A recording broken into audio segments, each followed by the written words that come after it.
آپ کا بیٹا آبادی کے اس 2.5% حصے میں شامل ہے جو 150 سے زیادہ کا آئی کیو لیول رکھتے ہیں۔ اس آئی کیو لیول کے ساتھ جو کچھ وہ کر رہا ہے وہ غیر معمولی صحیح مگر غیر متوقع نہیں ہے۔ اس غیر ملکی اسکول میں جاتے ہوئے سالار کو ابھی صرف 1 ہفتہ ہوا تھا جب سکندر عثمان اور اس کی بیوی کو وہاں بلوایا گیا۔ اسکول کے سائیکالوجسٹ نے انہیں سالار سکندر کے مختلف آئی کیو ٹیسٹ کے بارے میں بتایا تھا، جس میں اس کی پرفارمنس نے اس کے ٹیچرز اور سائیکالوجسٹ کو حیران کر دیا تھا۔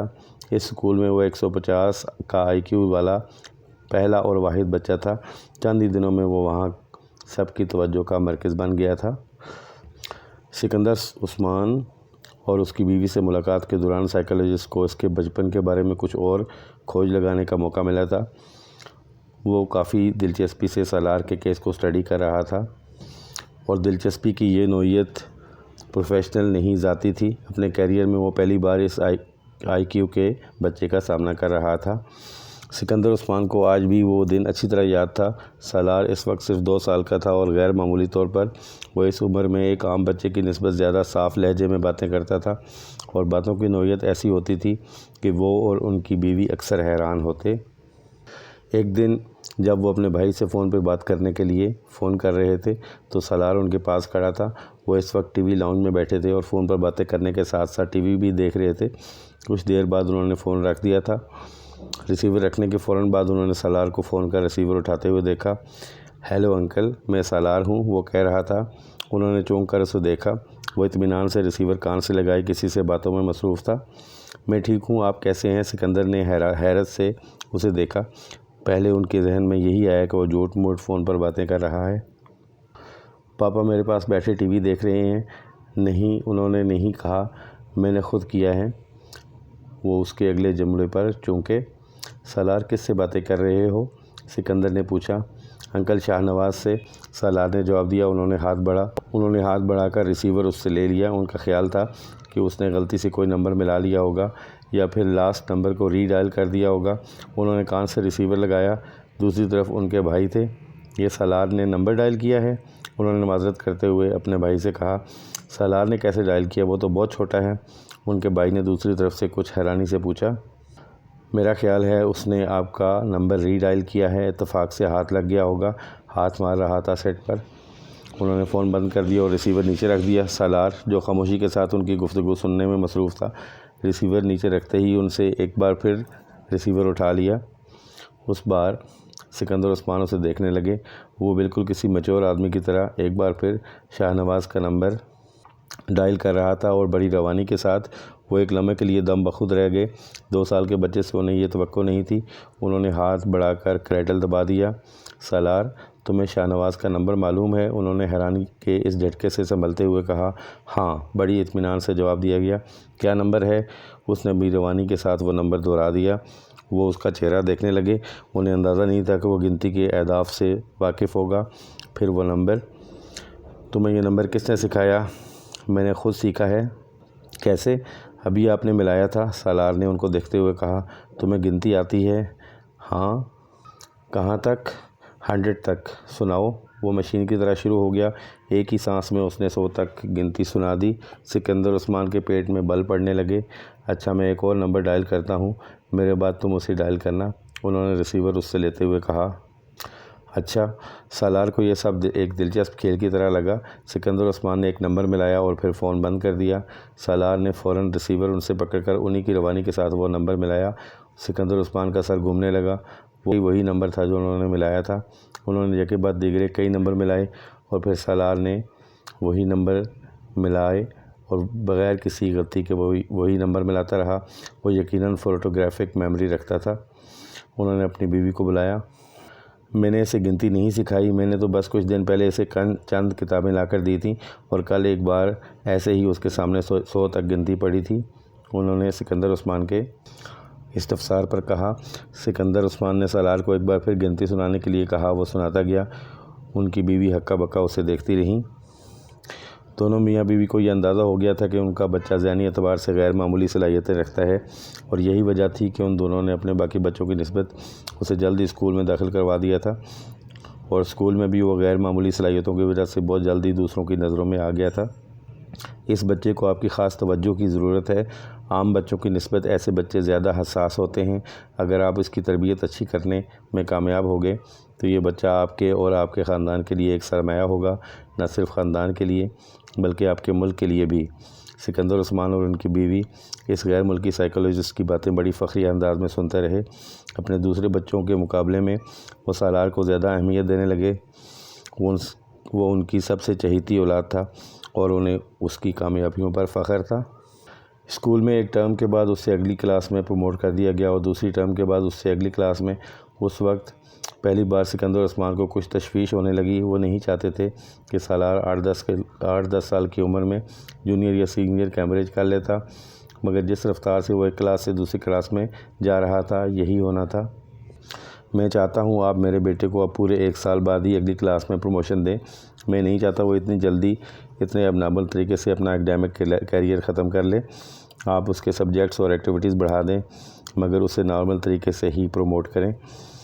ان کے اصرار پر سالار کو دوبارہ 1 سال کے اندر ڈبل یا ٹرپل پروموشن نہیں دیا گیا۔ اس کے ٹیلنٹ کو اسپورٹس اور دوسری چیزوں کے ذریعے چیلنجائز کیا جانے لگا۔ شطرنج، ٹینس، گولف اور میوزک وہ 4 شعبے تھے جس میں انہیں سب سے زیادہ دلچسپی تھی، مگر اس کا یہ مطلب نہیں تھا کہ وہ خود کو ان صرف 4 چیزوں تک ہی محدود رکھتا تھا۔ وہ اسکول میں ہونے والے تقریباً ہر گیم میں شریک ہوتا تھا۔ اگر کسی گیم میں شریک نہیں ہوتا تھا تو اس کی وجہ صرف یہ ہوتی تھی کہ وہ گیم یا سپورٹ اسے زیادہ چیلنجنگ نہیں لگتا تھا۔ جویریہ، پروفیسر امتنان کے لیکچر کے نوٹس مجھے دینا۔ امامہ نے جویریہ کو مخاطب کیا جو ایک کتاب کھولے بیٹھی ہوئی تھی۔ جویریہ نے ہاتھ بڑھا کر اپنی ایک نوٹ بک اسے تھما دی۔ امامہ نوٹ بک کھولے صفحے پلٹنے لگی۔ جویریہ ایک بار پھر کتاب کے مطالعے میں مصروف ہوگی۔ کچھ دیر بعد اچانک اسے ایک خیال آیا۔ اس نے مڑ کر اپنے بستر پر بیٹھی ہوئی امامہ کو دیکھا۔ تم نے لیکچر نوٹ کرنا کیوں بند کر دیا ہے؟ اس نے امامہ کو مخاطب کیا۔ امامہ نے نوٹ بک سے نظریں اٹھا کر اسے دیکھا۔ مجھے کچھ سمجھ آئے تو میں نوٹ کروں۔ کیا مطلب؟ تمہیں پروفیسر امتنان کا لیکچر بھی سمجھ میں نہیں آتا؟ جویریہ کو جیسے حیرت ہوئی۔ اتنا اچھا تو پڑھاتے ہیں۔ میں نے کب کہا کہ برا پڑھاتے ہیں؟ بس مجھے۔ اس نے کچھ الجھے ہوئے لہجے میں بات ادھوری چھوڑ دی۔ وہ ایک بار پھر ہاتھ میں پکڑی نوٹ بک کو دیکھ رہی تھی۔ جویریہ نے غور سے اسے دیکھا۔ تم آج کل کچھ غائب دماغ نہیں ہوتی جا رہی؟ ڈسٹرب ہو کسی وجہ سے؟ جویریہ نے اپنے سامنے رکھی کتاب بند کرتے ہوئے بڑے ہمدردانہ لہجے میں کہا۔ ڈسٹرب؟ وہ بڑبڑائی۔ نہیں، ایسی کوئی بات نہیں۔ تمہاری آنکھوں کے گرد حلقے بھی پڑے ہوئے ہیں۔ کل رات کو شاید 3:30 بجے کے وقت جب میری آنکھ کھلی اور تم اس وقت بھی جاگ رہی تھی، میں پڑھ رہی تھی، اس نے مدافعانہ لہجے میں کہا۔ نہیں، صرف کتاب اپنے سامنے رکھے بیٹھی تھی مگر کتاب پر نظر نہیں تھی تمہاری۔ جویریہ نے اس کا عذر رد کرتے ہوئے کہا۔ تمہیں کوئی مسئلہ تو نہیں ہے؟ کیا مسئلہ ہو سکتا ہے مجھے؟ پھر تم اتنی چپ چپ کیوں رہنے لگی ہو؟ جویریہ اس کی ٹال مٹول سے متاثر ہوئے بغیر بولی۔ نہیں، میں کیوں چپ رہوں گی؟ امامہ نے مسکراتے ہوئے کہا۔ میں تو پہلے کی طرح ہی بولتی ہوں۔ صرف میں ہی نہیں، باقی سب بھی تمہاری پریشانی کو محسوس کر رہے ہیں۔ جویریہ سنجیدگی سے بولی۔ کوئی بات نہیں، صرف اسٹڈیز کی ٹینشن ہے مجھے۔ میں یقین نہیں کر سکتی، ہم بھی تمہارے ساتھ ہیں، تمہیں ہم سے زیادہ ٹینشن تو نہیں ہو سکتی؟ جویریہ نے سر ہلاتے ہوئے کہا۔ امامہ نے ایک گہرا سانس لیا۔ اب وہ زچ ہو رہی تھی۔ تمہارے گھر میں تو خیریت ہے نا؟ ہاں، بالکل خیریت ہے۔ اسجد کے ساتھ تو کوئی جھگڑا نہیں ہوا؟ اسجد کے ساتھ جھگڑا کیوں ہوگا؟ امامہ نے اسی انداز میں جواب دیا۔ پھر بھی اختلافات تو ایک بہت ہی۔ جویریہ کی بات اس نے درمیان میں ہی کاٹ دی۔ جب کہہ رہی ہوں کہ کوئی مسئلہ نہیں ہے تو تمہیں یقین کیوں نہیں آ رہا؟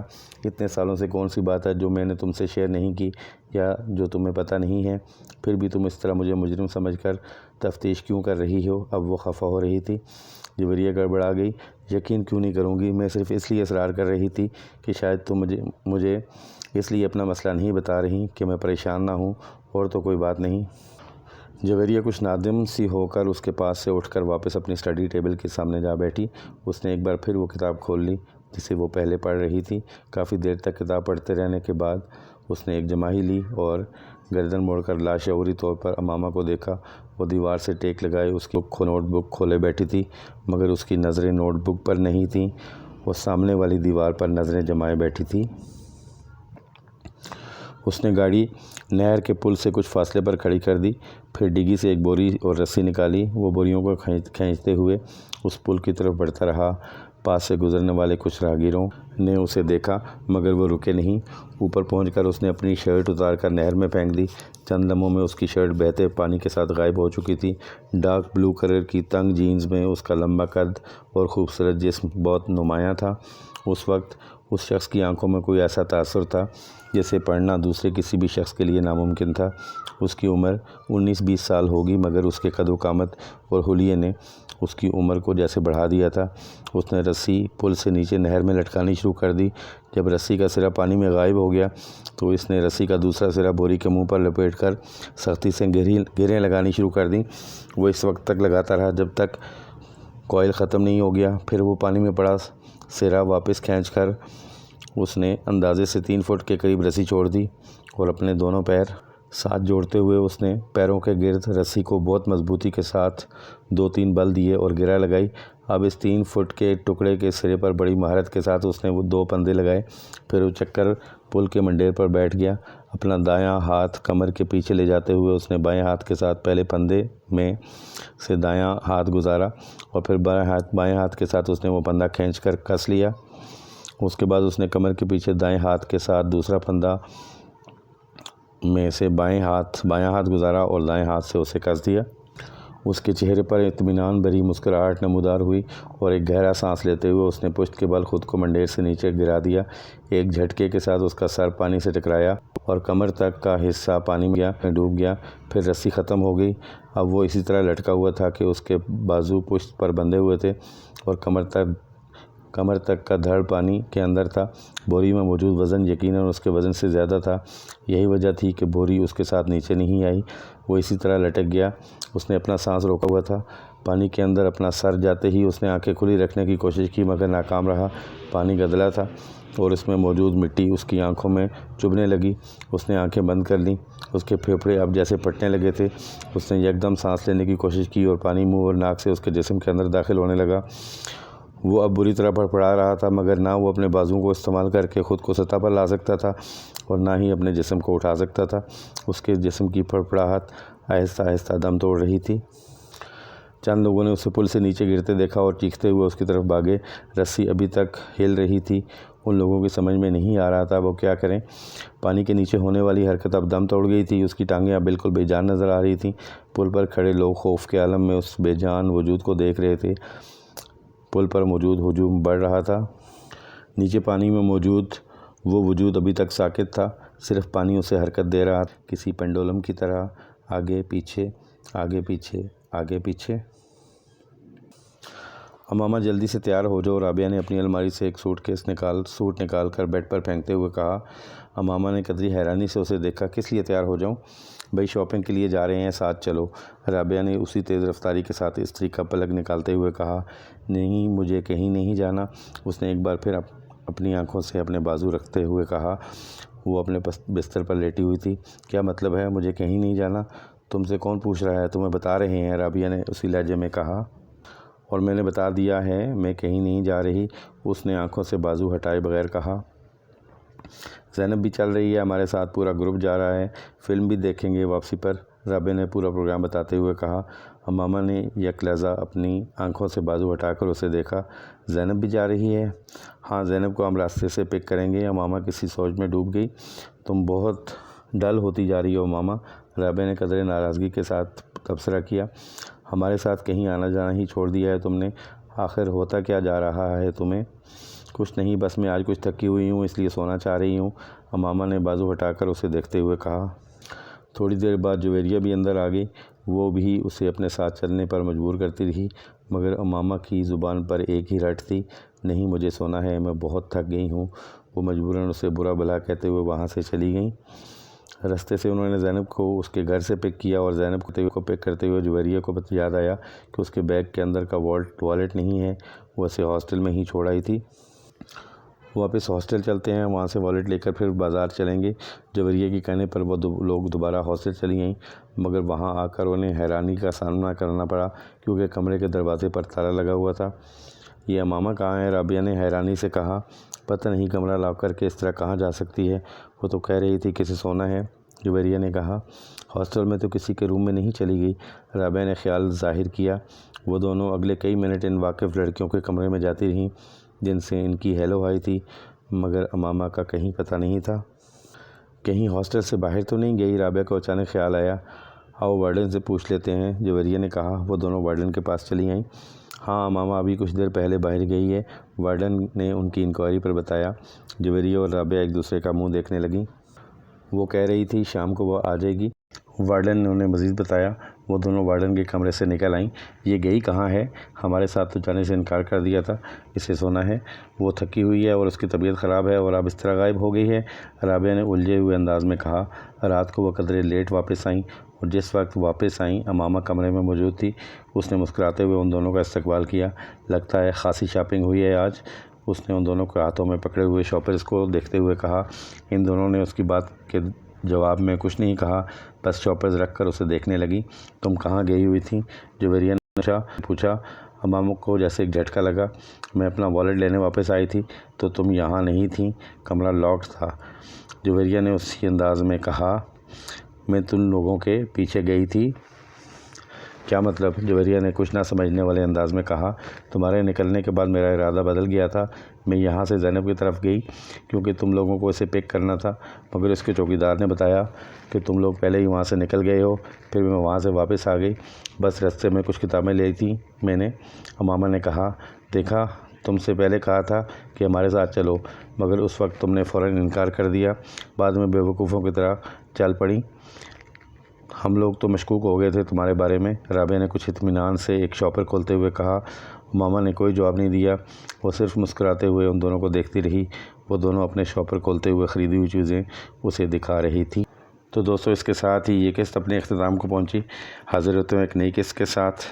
میرے آنے والی ویڈیوز کو دیکھنے کے لیے چینل کو سبسکرائب کر لیں اور اپنے ویلیبل کمنٹ ضرور دیجیے کہ آپ کو یہ ویڈیوز کیسی لگ رہی ہیں۔ اللہ حافظ۔